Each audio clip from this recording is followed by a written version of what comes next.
I am new to make this channel.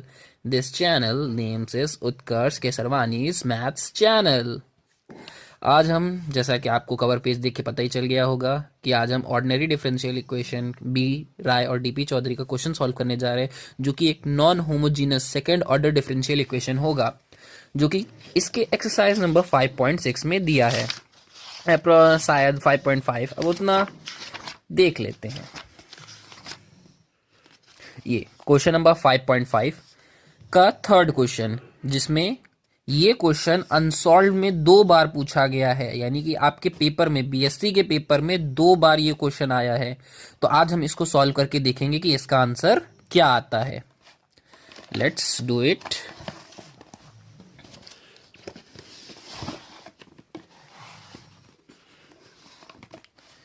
So here is our problem that this is non-homogeneous ordinary differential equation of second order. So how we solve this? Then we have to reduce this in 2 forms. First हम इसका homogeneous form लेके solve करेंगे, उसके बाद हम इसका variation of parameter से इसको सॉल्व करेंगे। तो पहले इसका होमोजीनियस इक्वेशन सॉल्व कर लिया जाए, जो कि होमोजीनियस इक्वेशन होगी। तो इसको लिखेंगे कैसे, और लिखना मोस्ट इंपॉर्टेंट है कि आप पेपर में लिखते कैसे हैं, उसी के हिसाब से आपको मार्क्स दिया जाता है। तो पहले क्या लिखेंगे, let the corresponding homogeneous ordinary differential equation is. तो इसमें से जो ये वाला पार्ट होता है, यही आपका होमोजीनस पार्ट भी होता है। तो हम उसको लिख लेते हैं, y double prime plus 2y prime plus y equals to 0। Homogeneous ये तभी कहलाएगा जब ये इक्वेशन 0 के बराबर होगा। तो हमने इसको 0 के बराबर कर लिया है। तो अब इसको सॉल्व करते हैं। तो अगर आपने होमोजीनस इक्वेशन का थोड़ा सा भी पढ़ा होगा, तो उसमें आपको एक ऑक्सिलरी सॉल्यूशन बनाना होता है। उसके लिए सेकेंड ऑर्डर को सॉल्व करने के लिए होमोजीनस इक्वेशन की ही, उसके लिए आपको पहले एक सॉल्यूशन लेट करना होगा। तो हम लेट कर लेते हैं, let the solution of homogeneous ordinary differential equation is. तो वो कुछ y टू द पावर में आता है, तो हम ले लेते हैं y इक्वल्स टू e की पावर mx। और यहाँ पे x लगाना मत भूलिएगा, क्योंकि जो हम ले रहे हैं वो x के रिस्पेक्ट में ले रहे हैं।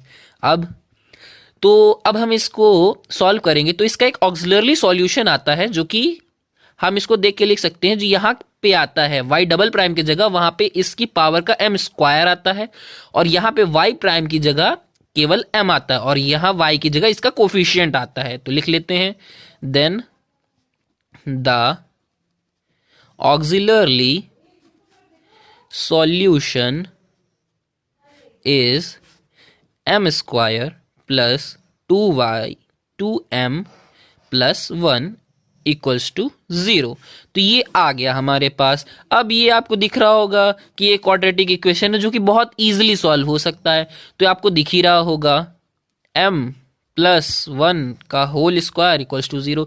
ये तो आप देख के ही पहचान गए होंगे कि m प्लस 1 का होल स्क्वायर है। तो यहाँ m की सेम वैल्यू आएगी, यहाँ पे 2 वैल्यू आती है क्योंकि क्वाड्रेटिक इक्वेशन है। तो यह रिपीटेड रूट वाली वैल्यू है, जो कि m1 और m2 है, जो कि बराबर होगा। और हम इसको ले लेते हैं किसी m के बराबर, जो कि -1 आएगा। तो इसका सॉल्यूशन क्या बनेगा, यानी m की वैल्यू 1 आई है, तो हम इसमें रख देंगे। देन y1x, इसके 2 सॉल्यूशन आएंगे, y1x, तो वहां पे क्या होगा, e की पावर -x। और y2x क्या होगा, ये मोस्ट इंपॉर्टेंट है। यहीं पे आप लोग बहुत ज्यादा गलती करते हैं कि यहां पे e to the power -x तो होगा ही, साथ में x है, क्योंकि ये रिपीटेड रूट है, इसीलिए यहां पे हम x लगाते हैं। तो इसका सॉल्यूशन, होमोजीनियस का सॉल्यूशन क्या बन जाएगा, द कॉम्प्लीमेंट्री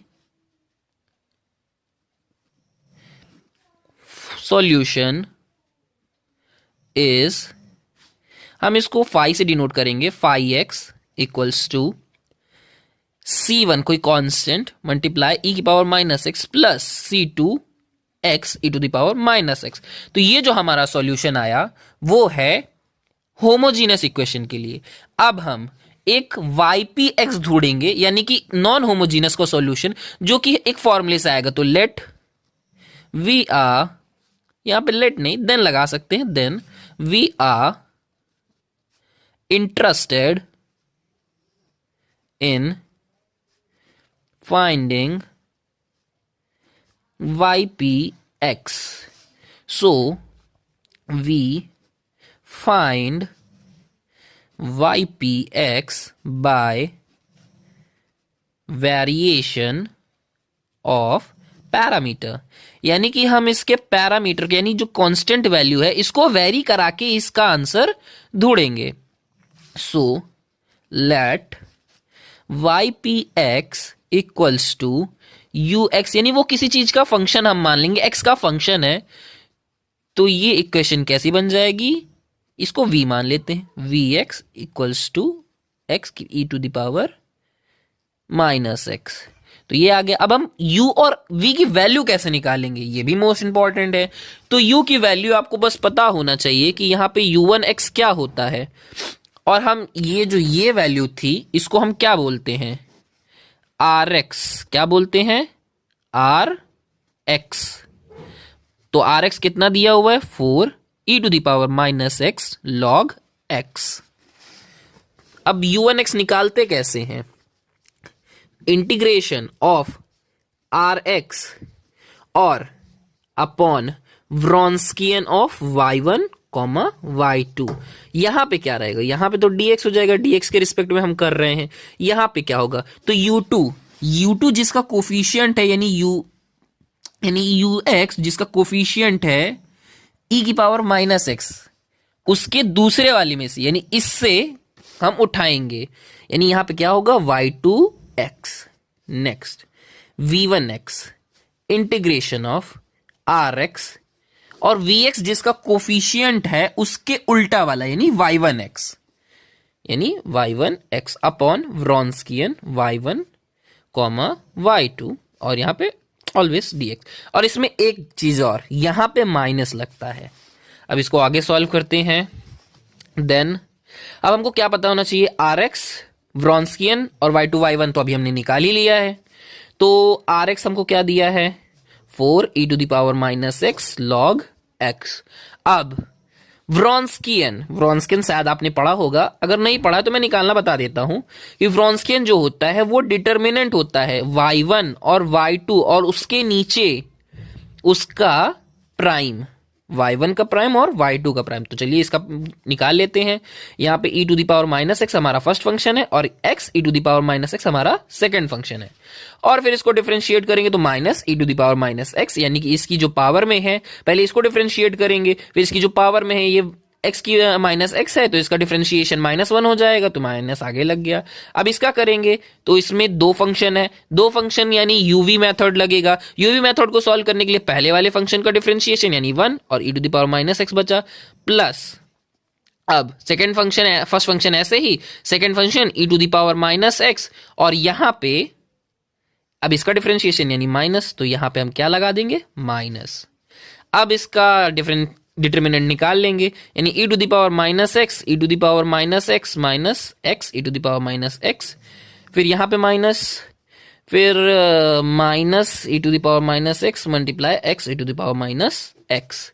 अब इसको ओपन कर लेंगे, यानी e to the power minus 2x minus x e to the power minus 2x plus x e to the power minus 2x. ये कट जाएगा तो यहां पे व्रॉन्स्कियन क्या आ जाएगा, y1 y2 e to the power minus 2x. अब हम ux की वैल्यू निकालेंगे. ux क्या हो जाएगा हमारा, माइनस rx कितना है, 4 e to the power minus x log x, और y2 कितना है, जैसा कि हमने यहाँ पे देखा था कि यहाँ पे y2 है हमारा क्या, multiplied by x e to the power minus x upon Wronskian कितना आया है, e to the power minus 2x.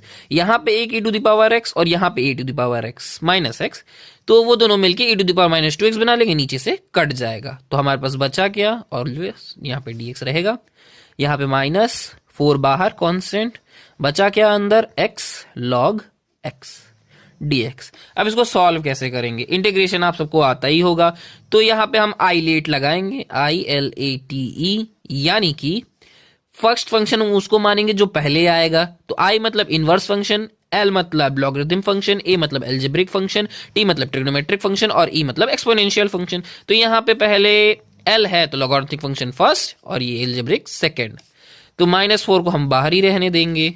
अब यहाँ पे लॉग फर्स्ट फंक्शन ऐसे ही रखेंगे इनटू सेकेंड फंक्शन का integration minus integration whole differentiation of first function यानी लॉग एक्स का डिफरेंशिएशन, फिर इंटीग्रेशन इसी मल्टीप्लाई में है इंटीग्रेशन ऑफ एक्स dx और होल का integration.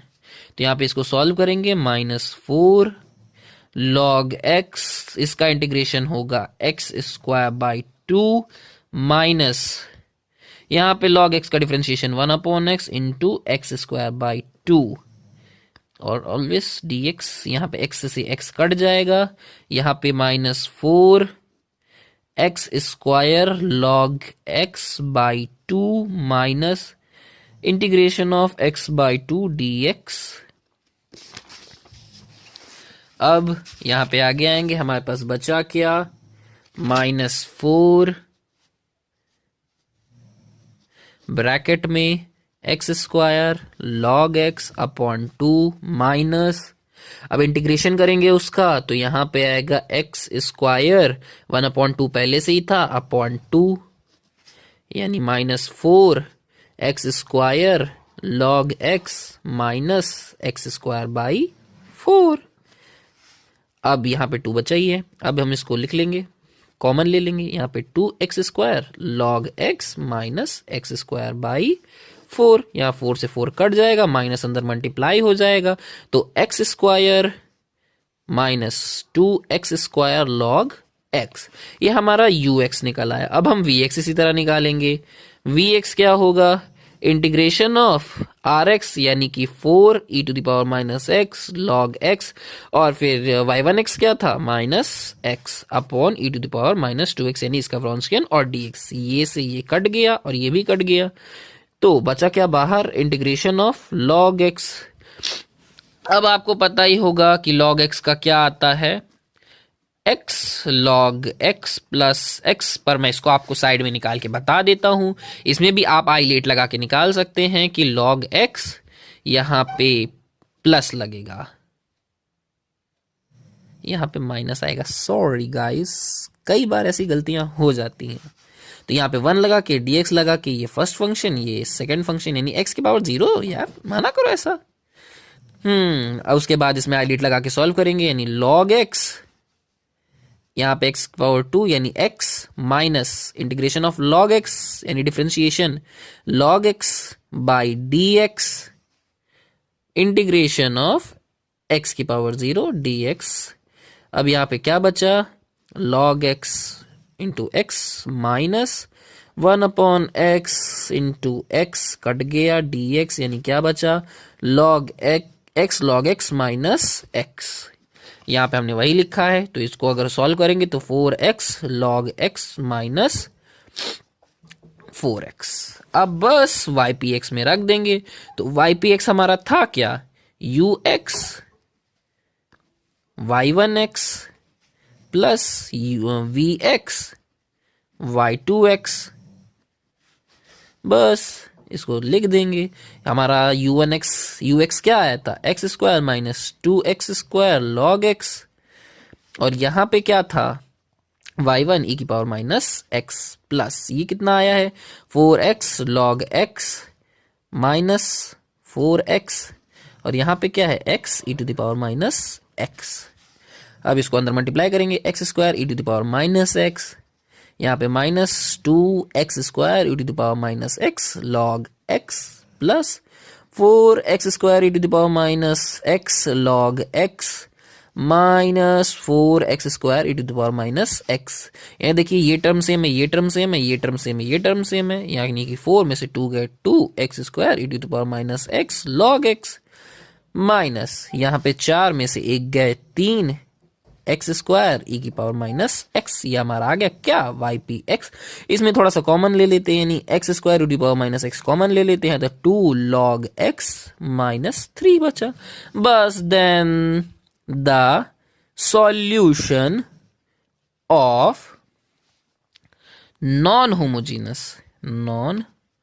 Homogeneous ordinary differential equation is क्या होगा, बस उन दोनों का समीशन होगा जो आपने निकाला था पहले, फाई एक्स यानी कि होमोजीनस का solution plus y p x यानी वेरिएशन ऑफ पैरामीटर से आपने जो निकाला, हमने इसको निकाला था C1 plus x C2 e to the power minus x plus x square e to the power minus x 2 log x minus 3. This is our required solution. So if you like this then like and subscribe. तो आपको variation of parameter का question समझ में आया। ये बहुत important question है, 2016 और 2019 दोनों में ही ये आया है, मोस्ट इंपॉर्टेंट मार्क कर लीजिए। तो आज हमने ये वाला क्वेश्चन करना सीखा कि वेरिएशन ऑफ पैरामीटर से हम कैसे सॉल्यूशन ला सकते हैं नॉन होमोजेनस डिफरेंशियल इक्वेशन का। Thank you guys.